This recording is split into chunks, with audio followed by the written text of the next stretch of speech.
Good morning and welcome to the Core Connection. I'm Mira Rubin here with you on Enlightened World Network, and it's a new week. Wonderful, right? We get to be here for yet another week, or at least another day. Anyway, today's topic is honesty. But before we get started with exploring that, let's take a couple minutes to just settle in. Let's take a deep breath in through your nose. Hold it and feel all that vital energy just flowing into your body, coursing through your blood. And let's exhale any tension, any stress in your shoulders, in your neck, in your back, in your jaw, in your hips, in your legs. Let's take another deep breath in through your nose. Hold it and feel that energy as if it were sparkling light, just sparkling throughout your being, through all your cells and out beyond. And as you exhale, exhale any remaining tension, and let's just gently place our palms together. Softly rub your fingers against your palms. Feel the tingling in your fingers, feel the tingling in your palms, and just bring yourselves present right here, right now, in these wonderful bodies that allow us to experience life. Good morning, Jennifer. Welcome. So glad you're here to join me this morning. That's awesome. And welcome to everybody else. Thank you so much for being here.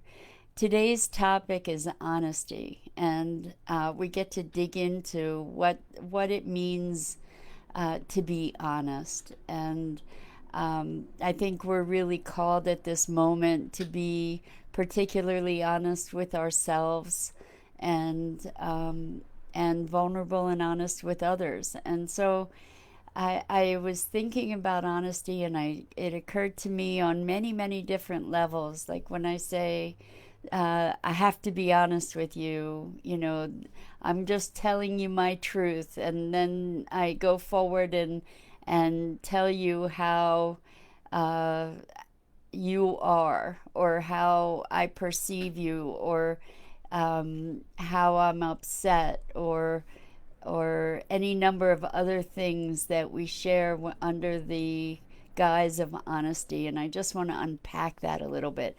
Good morning, Dido. I'm thinking it's Dido. It may be Sue. I'm delighted to have you here. And thanks for joining me this morning, and everybody else here. So uh, I've seen so often when people say, well, I just have to be honest with you. And then from that point, deliver some kind of message that is filled with uh, judgment and uh, separation, really. So, for an example, what would an example be? I have to be honest with you. You're really pushy. Okay, you're really pushy, and I find whatever the way you're being to be offensive, and you did this to me and you did that to me, and now I just am really upset with you. So, or you made me feel this way or that way or the other way. And I think that while there is, in that kind of expression, while there's a kernel of truth in terms of the experience that is being expressed, like there's some upset around the experience that's being expressed, it sounds to me in those kinds of communications that there is a lack of taking responsibility. And this is where we get to communicate our truths in ways that we take ownership for our truths. So I'm not sure who that is. Harihi Om Tat Sat. Welcome. Very sweet. Um, welcome.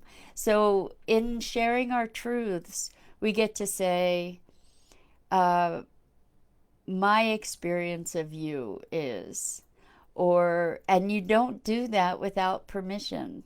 So the way to be able to engage in a conversation that is a communication of your truth is first to ask for permission to share that assessment, that reaction, that evaluation, like, hey, are you open to some feedback? Or, hey, is it okay with you if I share with you how I'm feeling? And when you elicit that permission from that moment, then you get to be responsible for your feelings. So, a really powerful way to be able to communicate, first of all, first know your intention. So, is your intention to make the other person wrong? Is your intention to connect? Is your intention to clear the air, to be able to make way for stronger relationship? Is your intention to end the relationship? Uh, so get clear on your intention, and then in the conversation, once you've asked permission to create this space for a vulnerable communication, then within that space you can say things such as, and you can do whatever you want, obviously. I'm just talking about effective communication. So within that space, once you've been given permission, you can say, when you did this, I felt this way, and I reacted this way. And not you made me feel, because the truth is we all choose how we're feeling, and whether it is a conscious or unconscious reaction, the way that we react to things is our responsibility, and it's within our purview, within our control, within our realm of accountability. So I can say, when you said this, this is how I felt. And I realized this is a really powerful technique, actually, or process for communication. So when you said this, I felt this, and I made up all these stories about you as a result of that. So I decided in my head that you were selfish and you were wrong and you were bad and you were out to hurt me, or you whatever. And those are the stories that I made up in my own head. And I, going forward, I promise to communicate more directly, earlier, and to do my best to see you going forward. And then there's an opportunity to ask the other person if there's something that they want to share. And they may say, well, you did this and you did that. And to avoid that kind of back and forth, you could, in the beginning of the conversation, say, hey, can we have a clearing conversation? I just want to own what's going on for me, and reconnect with you more deeply. And that's creating a context for this communication where you're intending to clear an upset by taking responsibility for your own feelings and getting that out of the way with the other person. And by you doing that in a way that's vulnerable and being personally accountable, rather than the other person coming back at you saying, well, you did this and you did that, the likelihood is that the other person will say, I kind of made up some stories about you too. Or, wow, that's not what I intended. The idea isn't necessarily, or isn't really, to get the other person to say, I'm sorry, I'm such an awful person. How could I have ever done that to you?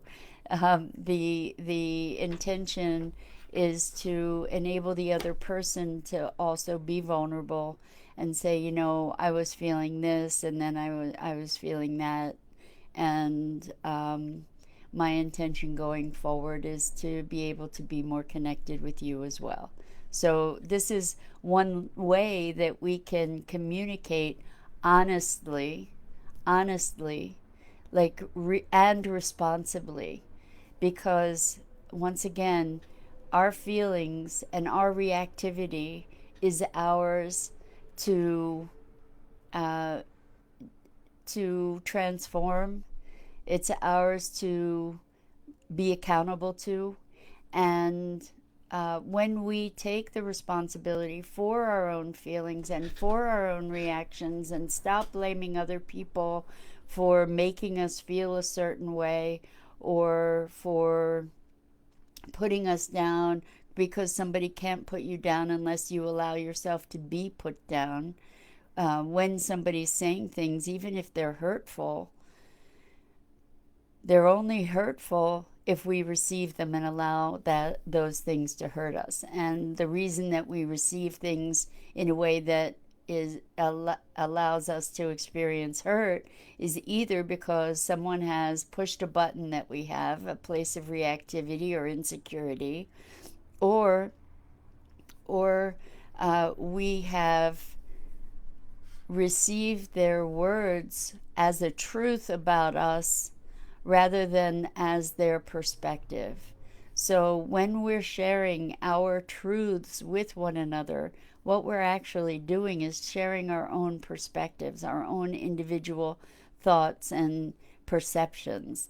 And it's not a matter of truth with a capital T.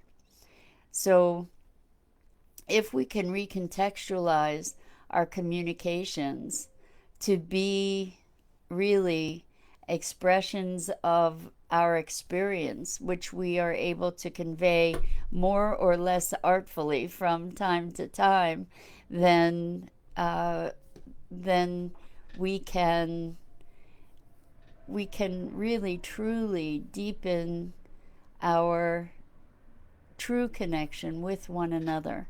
I've had the uh, opportunity to have these kinds of clearing conversations with people who have made judgments of or opinions about me, and when they've shared those and they've done so in a way that takes responsibility, then then I could receive it and I could recognize it, and I don't have to defend myself in response to it because they're taking ownership for their own feelings.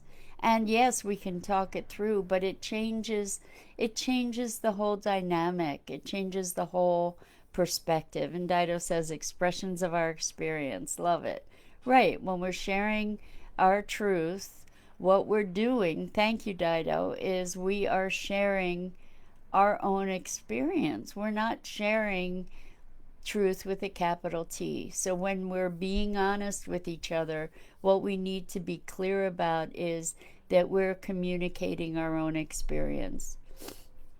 And then we get to look at being honest with ourselves, and with the rise in awareness around racism right now in this country, we all get to look at ourselves and really be honest with ourselves. And so that's not just about racism, but it's about being honest with ourselves about our orientation and about our uh, perspectives and beliefs about certain things. So being honest with ourselves doesn't mean judging ourselves, just like being honest with others doesn't mean judging them. When we are honest with ourselves, sometimes under the guise of that honesty, we take the opportunity to uh, demean ourselves and tell ourselves all kinds of terrible things about ourselves, or we self aggrandize, or we avoid, or any number of other dynamics.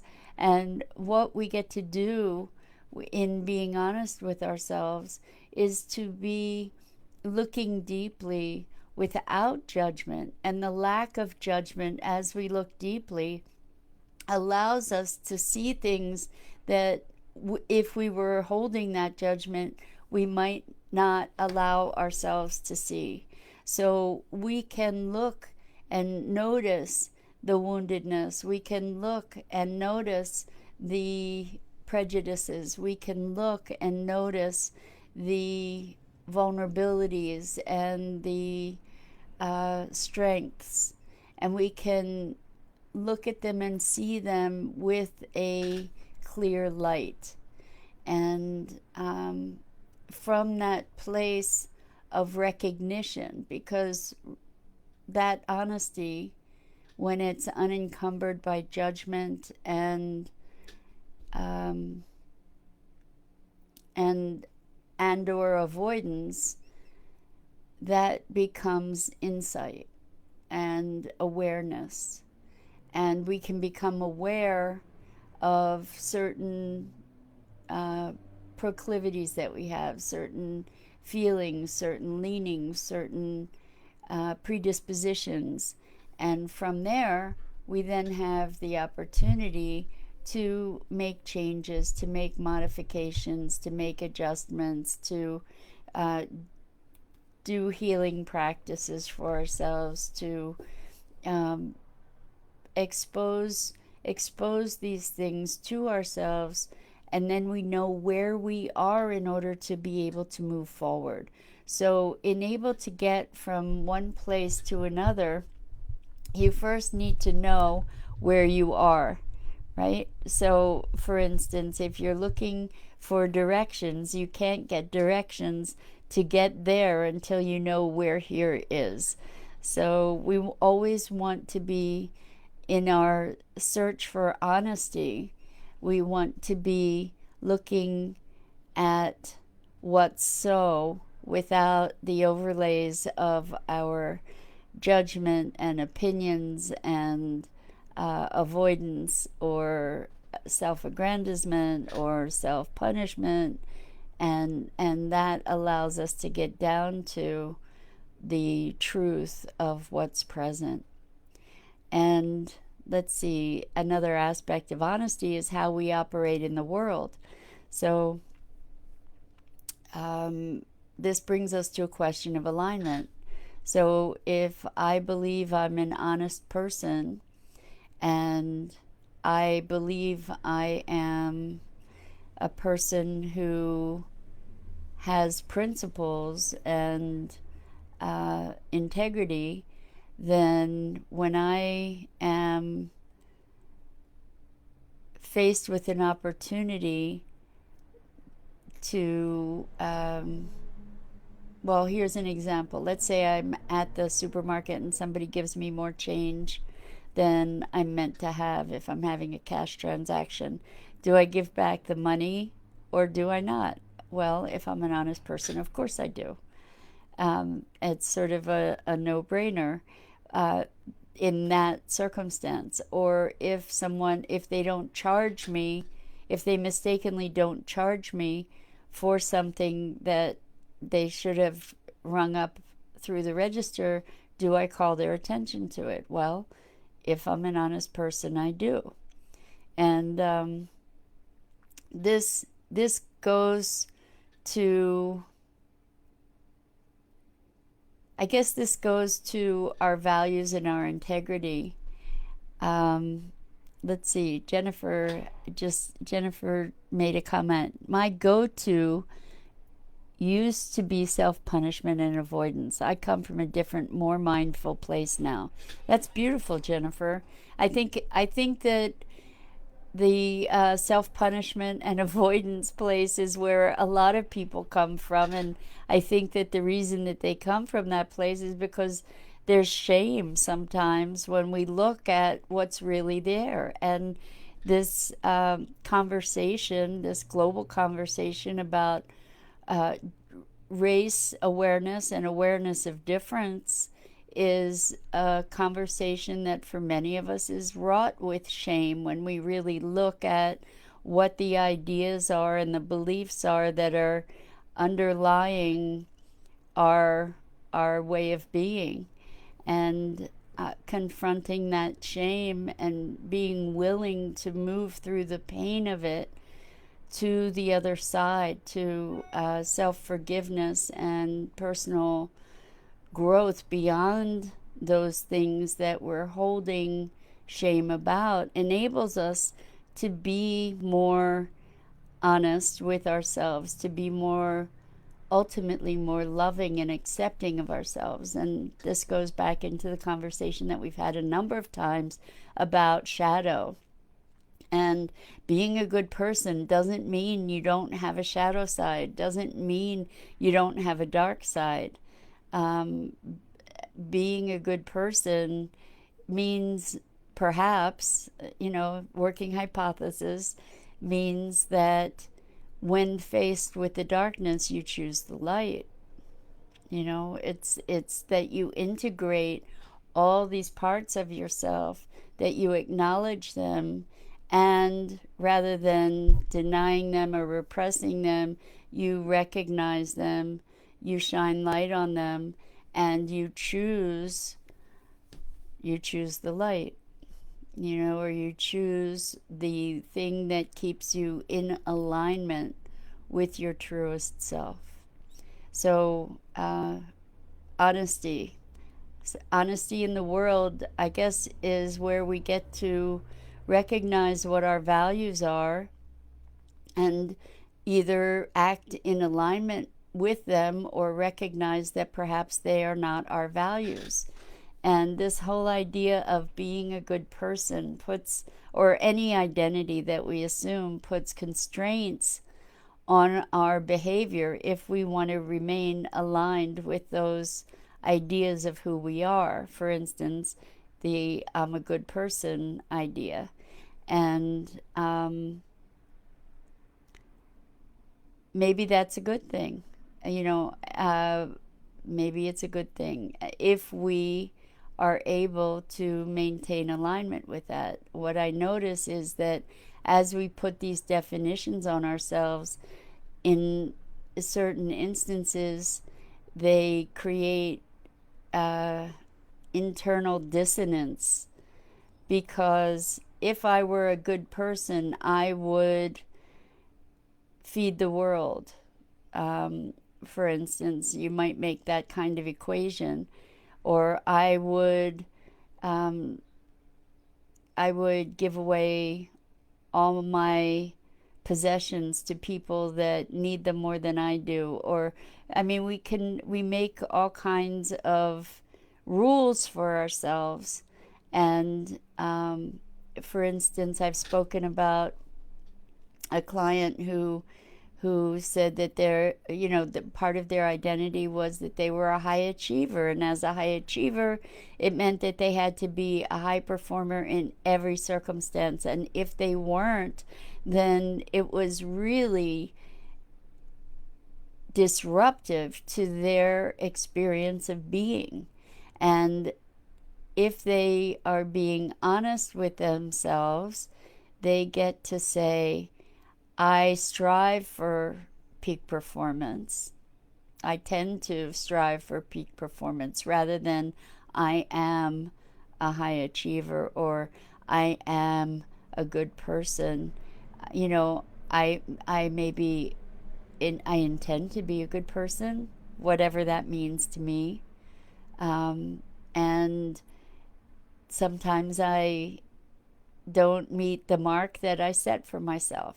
That's more honest and kinder, actually more compassionate than imposing this identity that has a whole lexicon of programmed behaviors that are aligned and required by that self-definition. So when we look at honesty, the first thing we get to do is take responsibility, whether we're doing that in communication with self or other, or in circumstance in life. And we get to choose over and over and over what our commitments are and what our how we're going to embody our responsibility for our own experience. And I think that pretty much covers the gamut for now about honesty. And it's an important conversation to be engaging with right now in times that are calling us to look more deeply into who we are and what our truths are and how we operate in the world. And so hopefully this has provided some insight and some helpful tools, particularly for communicating with others. Ask permission, speak from your own responsibility and experience without blaming, and be vulnerable, be real. And I think that might be it for today. So I'm Mira Rubin. This is The Core Connection. I'm here weekday mornings at 9 a.m. And I'm so grateful to have you join me here. If it's valuable to you, please share it. And please make comments so that we can engage in a deeper dialogue. So Jennifer says, reprogramming takes time, patience, and understanding. I'm transforming in ways I never thought possible. Thank you for this, Mira. Namaste. Namaste to you, Jennifer. And reprogramming does take time, patience, understanding, absolutely. And we deserve that for ourselves. We deserve the patience and understanding that we give to others. We deserve to give it to ourselves. And Dido says, yet again, thank you so much, Mira, for your wonderful insights. Dido, thank you so much for your unending and loving support. So thank you all. Please check out the awesome programming on Enlightened World Network. And I hope to see you here again tomorrow at 9 a.m. Eastern. Thanks so much for joining me. Lots of love and deep compassion.